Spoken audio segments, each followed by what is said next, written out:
नमस्कार। आज मैं फिर आपके सामने अपराध की एक और घटना लेकर आया हूँ। आज की घटना बहुत पुरानी है, कोई 14 साल पहले की है। मध्य प्रदेश की है, लेकिन मध्य प्रदेश का उस समय का बहुत ही चर्चित या बहुचर्चित प्रकरण है। बहुत बहुत बहुचर्चित घटना है। उसके बारे में उसका ट्रायल कंप्लीट हो गया और कैसे कैसे पुलिस वहाँ तक पहुँची, सीबीआई ने कैसे इन्वेस्टिगेट किया, ये जानना बहुत ज़रूरी है। हुआ कुछ यूँ था कि मध्य प्रदेश के भोपाल में 16 अगस्त 2011 को वहाँ की एक बहुत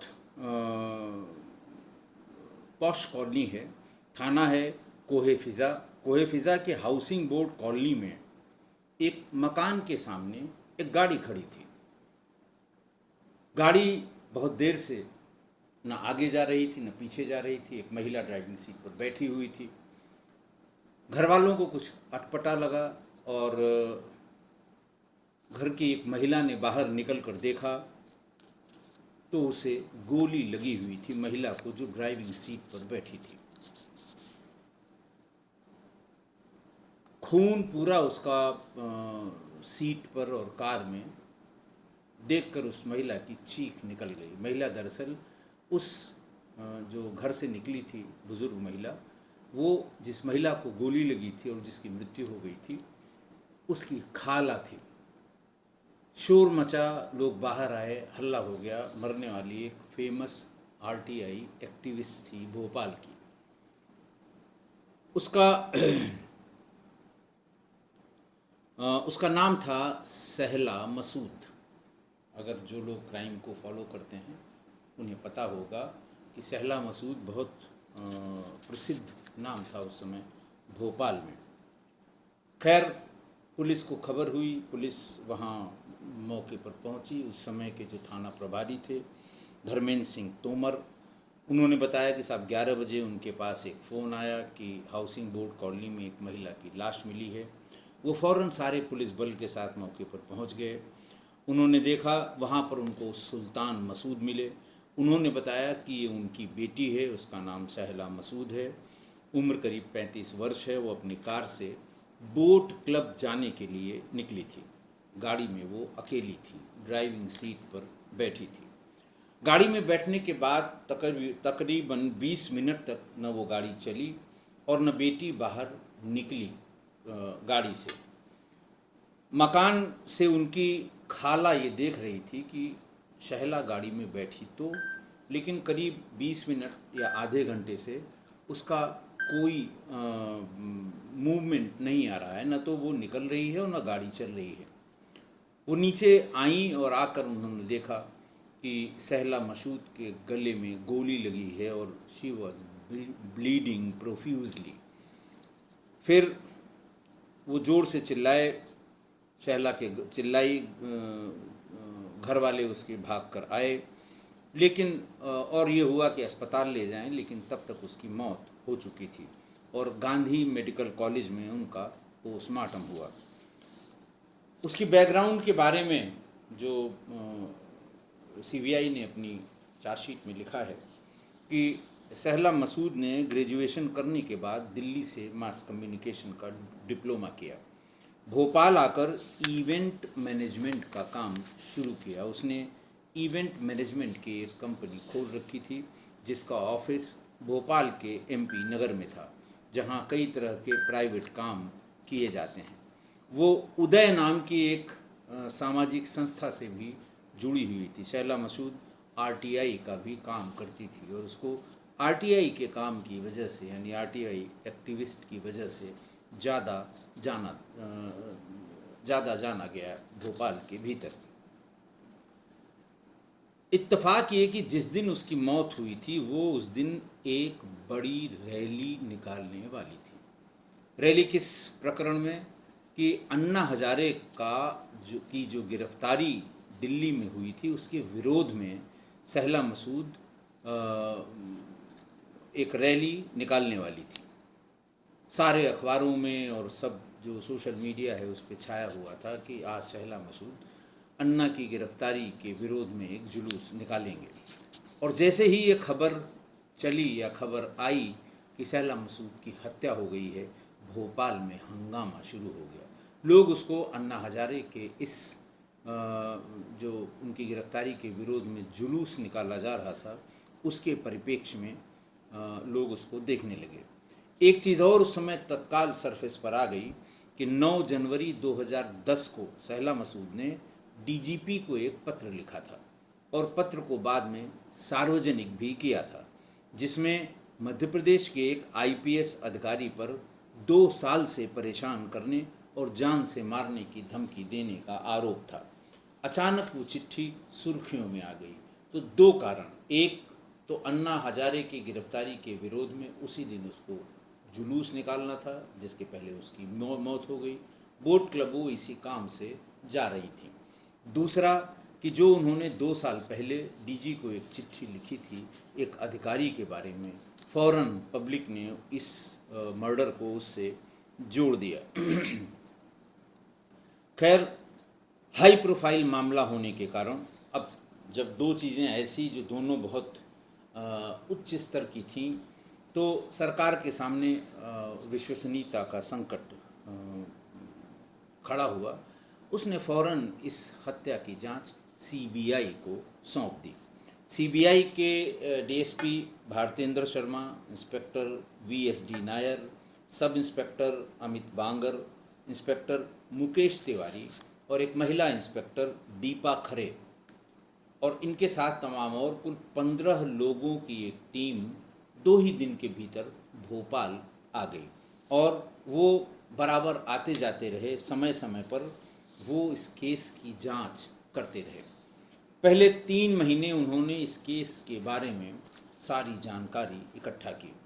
एक धड़ा प्रेस का ये भी लिख रहा था कि ये आत्महत्या हो सकती है, क्योंकि बहुत दबाव था उसके ऊपर। तो सीबीआई भी दोनों चीज़ों को, हत्या और आत्महत्या, दोनों पहलुओं को उन्होंने पहले 3 महीने अच्छी तरह से देखा।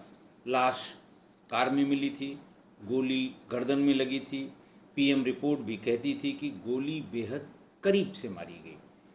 तो इसीलिए लोग आत्महत्या का भी शक जाहिर कर रहे थे और साबित नहीं हो पाया। लेकिन चूंकि कोई असलहा वहाँ या कोई शस्त्र या कोई पिस्टल, रिवॉल्वर वहाँ पकड़ी नहीं गई या मिली नहीं, तो इसलिए आत्महत्या वाली बात बहुत ज़्यादा क्लिक नहीं कर रही थी। हत्या की ही बात लोगों की समझ में आई।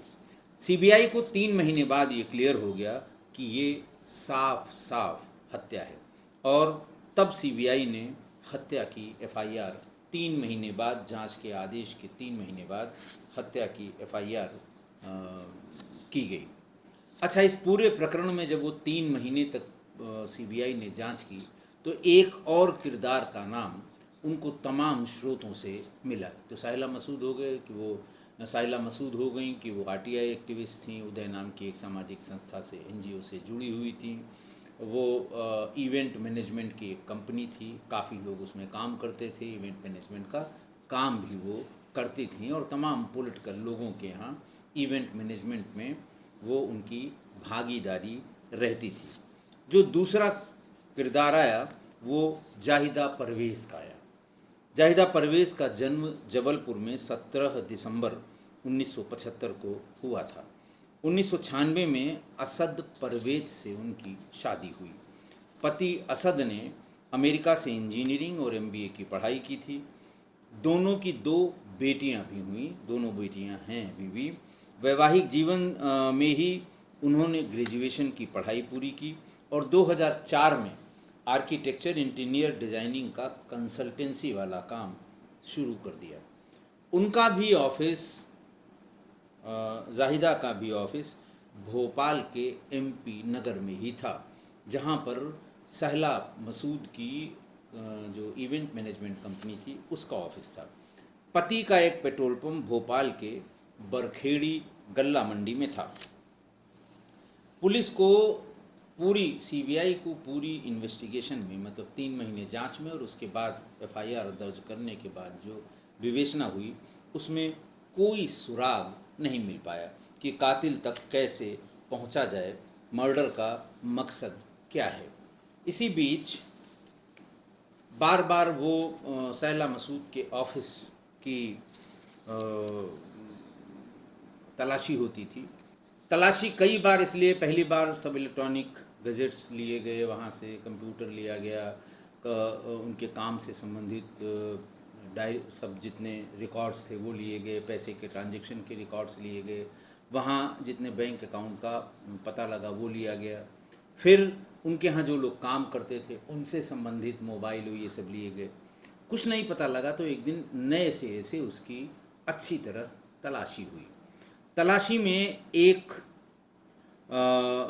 जाहिदा की एक डायरी और सीडी मिली, जाहिदा की, ठीक है, उसके जाहिदा के ऑफिस में, जहाँ उसने अपना ऑफिस आर्किटेक्ट और कंसल्टेंसी का काम उसने शुरू किया था।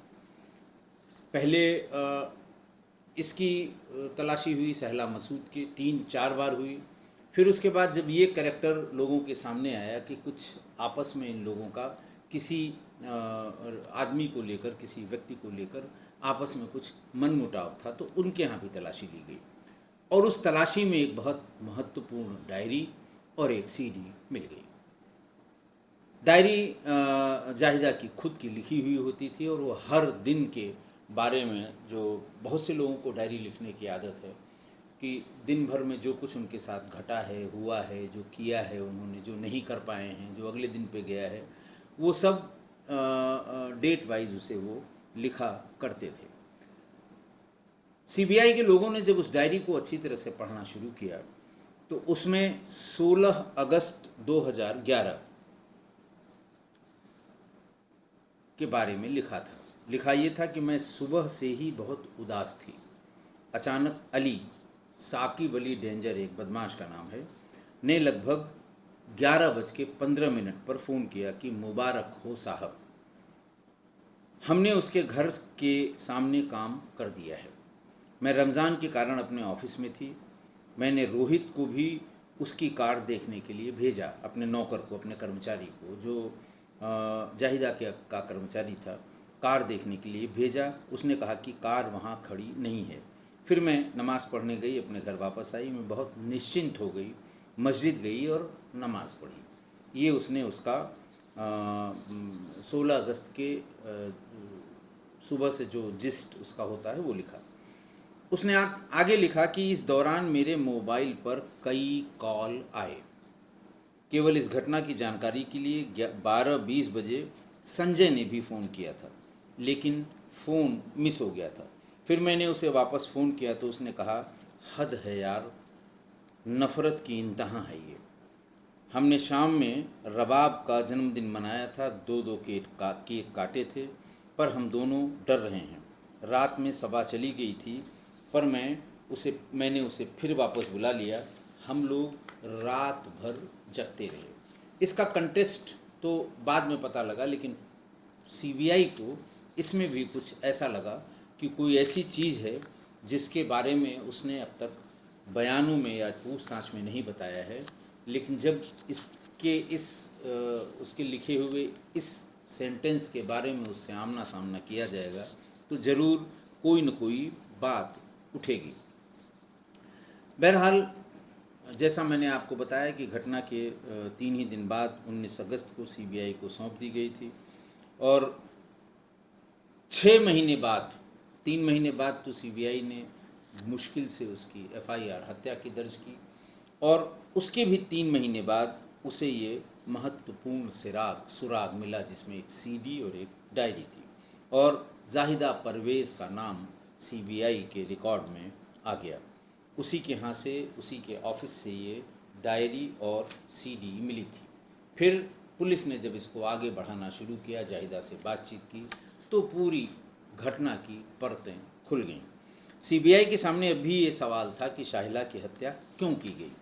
जाहिदा की डायरी से एक और नाम सामने आया, सबा का। मैंने बताया अभी, जब उसमें उसने लिखा है कि हद है नफ़रत के इंतहा की, और मैं डर गया था। सबा वैसे रात में चली गई थी, लेकिन मैंने फिर उसे बुला लिया।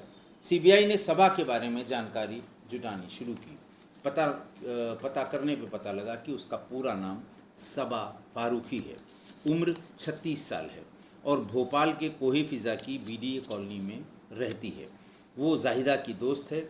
जाहिदा और सबा फिर दोनों गिरफ्तार किए गए। सीबीआई को पता चला कि जाहिदा ने साकिब अली उर्फ डेंजर नाम के बदमाश को 3 लाख रुपए में सहला के मर्डर की सुपारी दी थी। हत्या में 3 लोगों का नाम आया जो बातचीत से, साकिब, इरफान और ताबिश। साकिब अली उर्फ डेंजर भोपाल का निगरानी शुदा अपराधी था, जिसके खिलाफ जिला बदर की कार्रवाई भी हो चुकी थी। गुंडा एक्ट में जिला बदर की कार्रवाई होती है। कई प्रकरण उसके न्यायालय में चल चुके थे। जाहिदा ने अपने 30,000 रुपये किसी से वसूलने थे उसको। आर्किटेक्ट की जो फीस होती है किसी ने नहीं दी थी, तो उसने इसी से साकिब अली उर्फ डेंजर भोपाली से अब्दुल रजाक नाम के शख्स की बाइक उठवा ली थी, और जब तक उसने इसका बकाया पैसा नहीं दिया वो बाइक नहीं दी। इस तरह से वो डेंजर के संपर्क में बनी हुई थी उसी समय थे।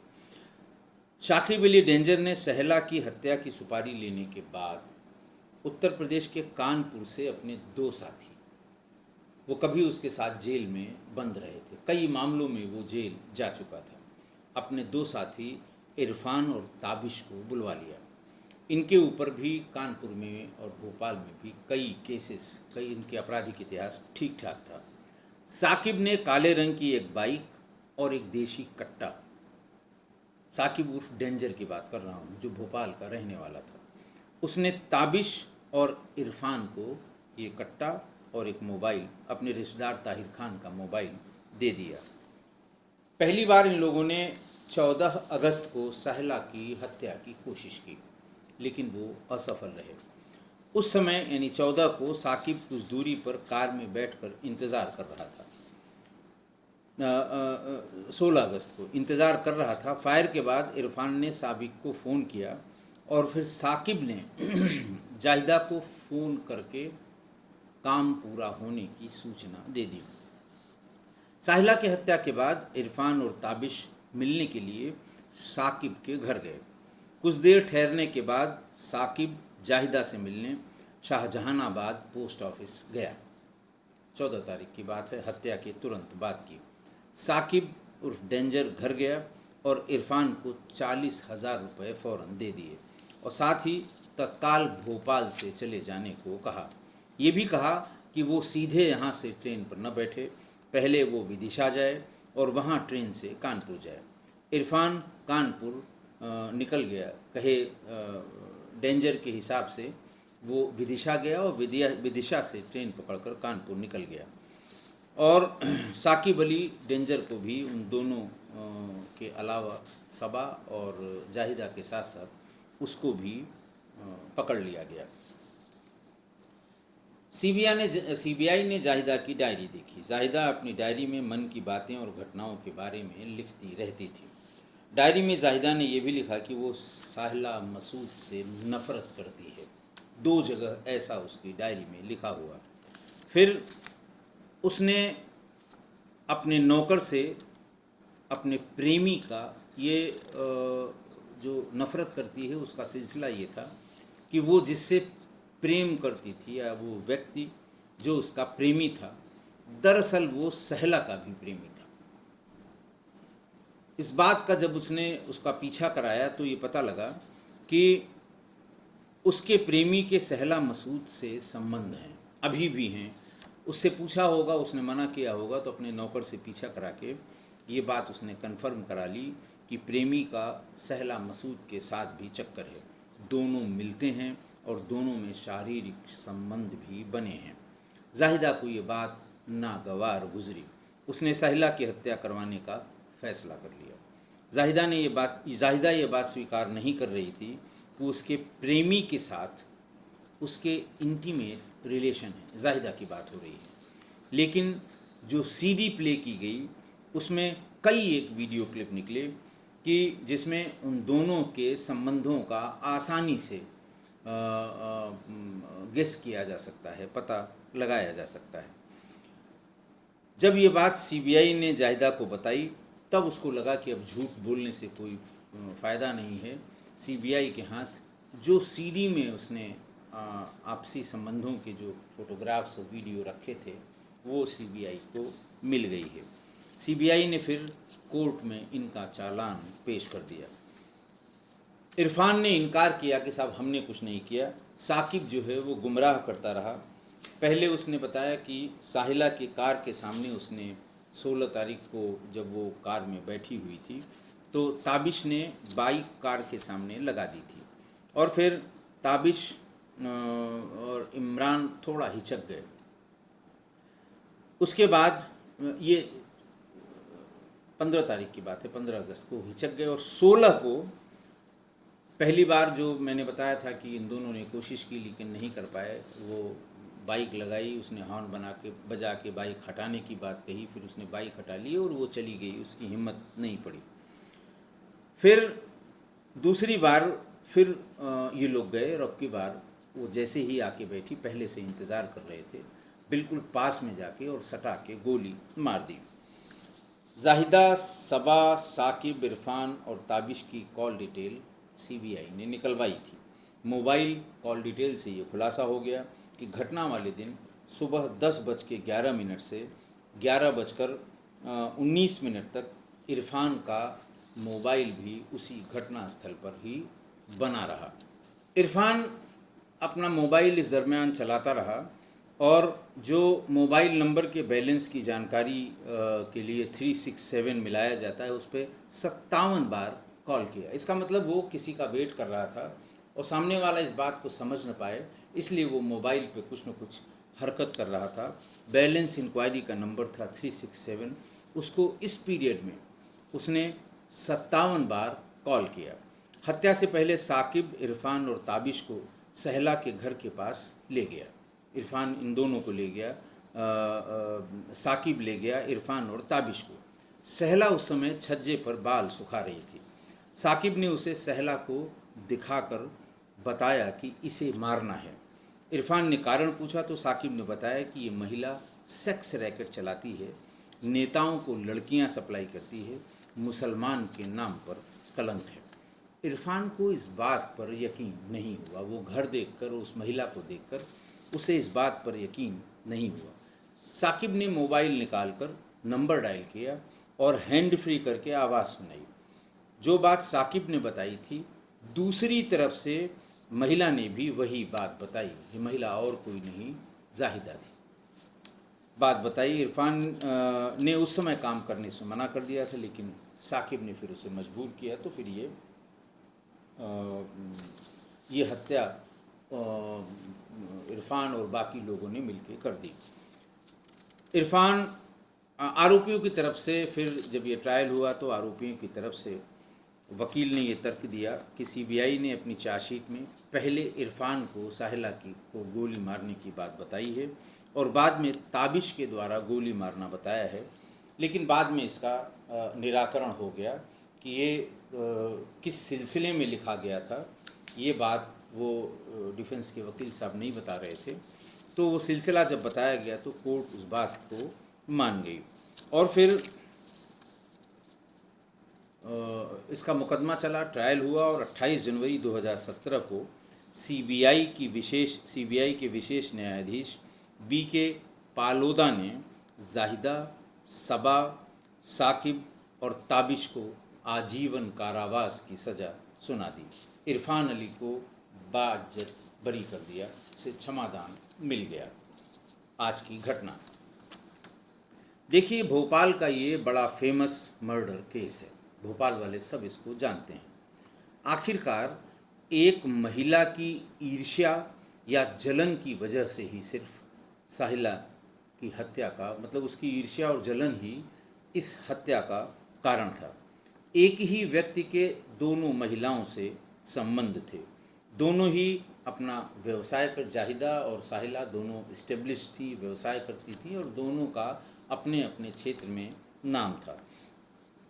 लेकिन जाहिदा ये चाहती थी कि उसका प्रेमी सिर्फ उसके लिए वफादार हो, उसका कोई संबंध साहिला से न रहे, और ऐसा हो नहीं पाया। बार बार सोचने और कहने के बाद भी ऐसा नहीं हुआ और प्रेमी दोनों से बराबर की नज़दीकी रखता था, जाहिदा से भी और साहिला से भी।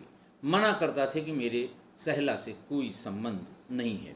जाहिदा ने अपने नौकर से पीछा कराकर, अपने प्रेमी का पीछा कराकर ये सुनिश्चित कर लिया कि प्रेमी अब भी साहिला के पास जाता है। तब जो स्त्रियोचित जलन है, उस जलन के कारण साहिला को रास्ते से हटाने का मन बना लिया उसने, जाहिदा ने। और कि जब वो रास्ते से हट जाएगा फिर मेरा प्रेमी कैसे उसके पास जाएगा, फिर वो हमारे प्रति वफादार रहेगा और हमारा ही बन के रहेगा। अपनी तरफ से उसने ये पूरी कोशिश की कि उसका नाम कहीं ना आए। 3 लाख की सुपारी अपने एक जो डेंजर नाम का जो एक अपराधी था उसको दिया। अब उसने किसी दूसरे से को बुलवा कर और ये काम करा दिया। कितनी भी चालाकी करे अपराधी, लेकिन कहीं न कहीं उससे गलती हो जाती है। भोपाल पुलिस जब कुछ ज़्यादा नहीं कर पाई थी, तब सीबीआई को जांच दी थी, और इतना इन लोगों ने सफाई से ये काम किया था कि भोपाल पुलिस भी क्लूलेस रही, फिर सीबीआई भी 3 महीने तक क्लूलेस रही। तब एफआईआर हुई हत्या की, और फिर एफआईआर होने के बाद भी 3 महीने बाद जब वो डायरी और सीडी मिली, तब जाकर इस हत्या के कारण का, हत्या में शामिल लोगों का, हत्या के पीछे जो कारण थे, जो जलन थी 2 महिलाओं की, उसका पता लगा। पूरा सच तभी सामने आया। एक लेखिका हैं, एक कवि हैं, उनका नाम है कविता रावत। उनकी 4 पंक्तियाँ इस पर एकदम सटीक बैठती हैं कि जैसे लोहे को जंग, वैसे ईर्ष्या मनुष्य को भ्रष्ट कर देती है, खराब कर देती है। जैसे जंग किसी लोहे की चमक को खराब कर देता है, वैसे ही जलन, वो ईर्ष्या मनुष्य को पथ भ्रष्ट कर देती है, खराब कर देती है। वो आगे 2 लाइनें और लिखती हैं कि ईर्ष्या के दफ्तर में कभी छुट्टी नहीं होती, कभी छुट्टी नहीं मिलती। ईर्ष्या का काम लगातार है, कोई छुट्टी नहीं है। और ईर्ष्या कभी खाली घर में पाँव नहीं रखती। घर अगर खाली है तो वहाँ ईर्ष्या का प्रश्न नहीं उठता, इसीलिए वो वहाँ नहीं जाती। जहाँ 4 लोग हैं, ईर्ष्या वहीं जाएगी। और जैसा मैंने उनकी पहली पंक्ति में बताया कि जैसे जंग लोहे को खराब कर देती है, कमज़ोर कर देती है, इतना कमज़ोर कर देती है कि टूट जाता है वो लोहा, वैसे ही ईर्ष्या मनुष्य को कमज़ोर करती है, भ्रष्ट करती है। आशा है आप मेरी इन बातों से सहमत होंगे। आज के लिए इतना ही। बहुत बहुत धन्यवाद।